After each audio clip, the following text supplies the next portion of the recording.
Finally JEE main 2025 के first attempt की 22 जनवरी, 23 जनवरी और 24 जनवरी की 6 शिफ्टों के हो चुके हैं एग्जाम फिनिश। और लगभग अगर मैं बात करूं तो 8 लाख बच्चों ने एग्जाम फिनिश कर दिया है। अब बच्चों के मन में 3 प्रश्न हैं। सबसे पहला क्वेश्चन आता है कि सर क्या अब हमें फर्स्ट अटेम्प्ट के बाद सीधा एडवांस की तैयारी करनी चाहिए। सेकंड बच्चों का क्वेश्चन आता है कि सर क्या अब हमें अप्रैल अटेम्प्ट की तैयारी करनी चाहिए, क्योंकि फर्स्ट अटेम्प्ट हमारा अच्छा गया नहीं गया, क्या हमें एनआईटी मिलेगा नहीं मिलेगा।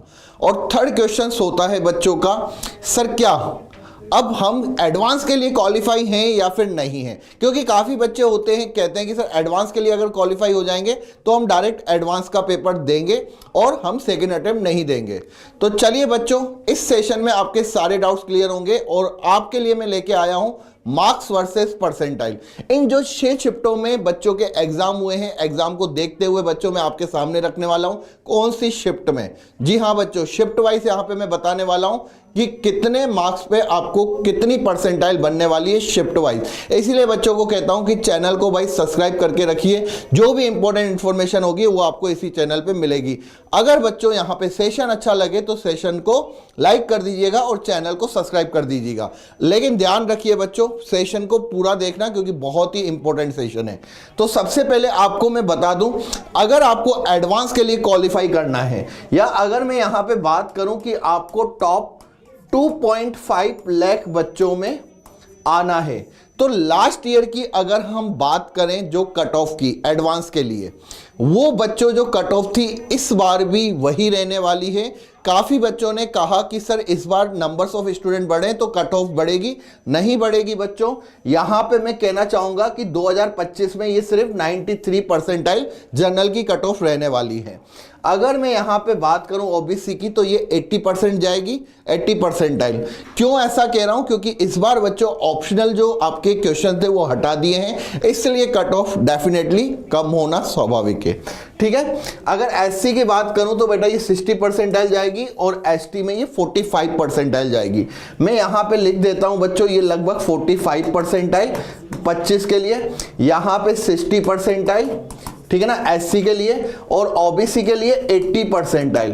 जिन बच्चों के इससे ज्यादा मार्क्स होंगे वही बच्चा एडवांस का पेपर दे पाएगा। और अगर मैं बात करूं जनरल की तो ये लगभग 93 परसेंटाइल जाएगी। ठीक है, तो अगर बच्चों आपके इतनी परसेंटाइल बन रहे हैं तो आप एक बात को कंफर्म कर सकते हैं कि हाँ भाई मैं एडवांस के लिए तो क्वालिफाई हो जाऊंगा, चाहे मैं अप्रैल का अटेम्प्ट दूं या फिर नहीं दूं। ठीक है, अब यहां पे बात करते हैं कि हमारे शिफ्ट वाइज कितने मार्क्स पे कौन सी परसेंटाइल बनने वाली है। तो आपको यहां से ये भी क्लियर हो जाएगा कि कौन सी शिफ्ट इजी थी, कौन सी शिफ्ट हार्ड थी। और जिन बच्चों का अभी तक एग्जाम नहीं हुआ है उनको भी क्लियर हो जाएगा कि भाई मुझे किस टाइप से अब अपनी प्रिपरेशंस को आगे बढ़ाना चाहिए। तो चलिए बच्चों, सबसे पहले यहां पे मैं आपको बताना चाहूंगा 22 तारीख शिफ्ट 1, ठीक है ना, 22 तारीख शिफ्ट 2, 23 तारीख शिफ्ट 1, 23 तारीख शिफ्ट 2, 24 तारीख शिफ्ट 1 और 24 तारीख शिफ्ट 2। इनमें लगभग 8 लाख बच्चों ने पेपर दे दिया है। ठीक है, अब अगर हम बात करें तो यहाँ पे 22 शिफ्ट 1 का जो पेपर था वो बच्चा काफ़ी इजी था और यहाँ पे लगभग 205 मार्क्स पे 99 परसेंटाइल बनेगी। ठीक है ना, लेकिन शिफ्ट 2 का जो पेपर था उससे थोड़ा टफ था, क्योंकि यहाँ पे कहीं ना कहीं केमिस्ट्री इजी टू मॉडरेट गई, जबकि फर्स्ट शिफ्ट में केमिस्ट्री काफ़ी इजी थी, सारे क्वेश्चंस बच्चों ने इजीली कर लिए थे। तो यहाँ पे 99 परसेंटाइल 195 पे आएगी। अब उसी के अकॉर्डिंग बच्चों ध्यान रखना कि आपके मार्क्स वर्सेस परसेंटाइल होते हैं जिस टाइप का पेपर आएगा। ठीक है, यहाँ पे अगर मैं बात करूँ तो सिंपल सी 3 बातें दिमाग में आती है कि सर आप ये बता दो कि मुझे एनआईटी कौन से कितने पर मिल जाएगी। अगर मैं जनरल कैटेगरी से हूं तो मैं रेड वालों को जनरल कैटेगरी से काउंट करता हूं। अगर बच्चों आप इस दायरे में आते हैं, ठीक है ना, रेड का मतलब यहां पे जनरल, तो यहां पे बच्चों आपको क्या है, एनआईटी मिल जाएगा अगर आप किसी भी शिफ्ट से क्यों ना हो। अगर कोई बच्चा 24 तारीख शिफ्ट 1 का स्टूडेंट है तो ध्यान रखना उसको 146 पे भी एनआईटी मिल जाएगा। 24 तारीख शिफ्ट 2 का पेपर थोड़ा टफ था, ज़्यादा मैथ ने भी काफ़ी बच्चों को परेशान किया, केमिस्ट्री ने भी परेशान किया। तो लगभग 145 तक जनरल वाले बच्चों को क्या मिल सकता है, यहाँ पे एनआईटी मिल सकता है, ठीक है। लेकिन अगर बच्चों में बात करूं ओबीसी और ईडब्ल्यूएस की, तो यहाँ पे मैं इसको ब्लू से शो करूंगा और आप देखेंगे ये कहाँ तक जाएगा बच्चों, लगभग 95 परसेंटाइल तक। यहाँ पे ये आता है कौन कौन सा, एक आता है ईडब्ल्यूएस और एक आता है बच्चों यहाँ पे ओबीसी। तो यहाँ पे जिन बच्चों के 22 तारीख शिफ्ट 2 में अगर 132 से ऊपर मार्क्स है तो उन बच्चों को एनआईटी मिल जाएगा।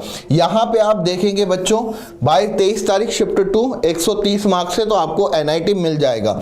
लेकिन अगर मैं बात करूँ एससी एसटी की तो डेफिनेटली बच्चों आपके 90 परसेंटाइल तक भी आपको एनआईटी मिलने के चांसेस 100% है। ये टेबल में आपकी कोई सी भी शिफ्ट में एग्जाम था, लेकिन मैंने अगर बात करूं किसी बच्चे की 24 तारीख को शिफ्ट 1 का एग्जाम था, उस बच्चे के 98 मार्क्स आ रहे हैं तो उस बच्चे को एनआईटी मिल जाएगा एससी एसटी कैटेगरी। मतलब मैं यहाँ पे बात करूंगा कि ये जो सारे आप देख रहे हो एससी एसटी के लिए एनआईटी बिल्कुल प्रोवाइड करवाते हैं, ठीक है। तो ये बच्चों जो आपको एनालिसिस हमने करवाया, ये कैसे हमने आपके एग्ज़ाम जो हो गए हैं उन एग्ज़ाम्स को देखा, पेपर्स को देखा, क्वेश्चनों को देखा, जो क्वेश्चन टफ थे उसको 24 तारीख शिफ्ट 2 को लिया, प्रीवियस ईयर्स का हमने डाटा देखा, उसके आधार पर बच्चों हमने यहाँ पे मार्क्स वर्सेस परसेंटाइल बनाई है।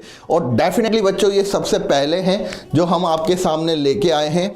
ध्यान रखिएगा, यहाँ से आपकी चीज़ें क्लियर हो जाएगी कि क्या आपको इस बिहाफ पे एनआईटी मिल सकता है, क्या आप एडवांस के लिए क्वालिफाई हैं या फिर आपको अप्रैल के लिए तैयारी करनी चाहिए। ये जो 3 क्वेश्चन आपके दिमाग में घूम रहे हैं यहाँ से आप अपने क्लियर कर सकते हो, ठीक है। ध्यान रखिएगा यहाँ पे जैसे जैसे बच्चों शिफ्ट बढ़ रही है, जैसे जैसे दिन बढ़ रहे हैं, आपकी जो पेपर का लेवल है वो इंक्रीज हो रहा है। स्टार्टिंग की अगर मैं शिफ्ट्स की बात करूं तो पेपर इजी आ रहा था, लेकिन अगर नेक्स्ट शिफ्टों की मैं बात करूं कि यहाँ पे 24 तारीख की, तो आपका कहीं ना कहीं पेपर का लेवल बढ़ा है। और लास्ट ईयर भी यही देखा गया था, स्टार्टिंग के 3 दिन जो थे उसमें 200 प्लस पर बच्चों के 99 परसेंटाइल बनी थी। अगर 27 तारीख शिफ्ट 1 की बात करूँ तो 236 मार्क्स पर थी। इसके बाद अगर मैं बात करूं तो 218, 205, 215 इस तरीके से 3 दिन तक हमारे जो स्टार्टिंग के थे उसमें 200 प्लस पर 99 परसेंटाइल थी। लेकिन जो बाद की अगर मैं बात करूं 2 दिन, ठीक है ना, उसमें कहीं ना कहीं बच्चों के 170, 150 पे 99 परसेंटाइल थी। तो आप सोच सकते हो कि टफनेस लेवल कितना बढ़ गया होगा। और इस बार भी मुझे ऐसा लगता है कि जो 28 और 29 तारीख का एग्ज़ाम होगा बच्चों, वो आपके लिए कहीं ना कहीं टफ लेवल को इंक्रीज करेगा।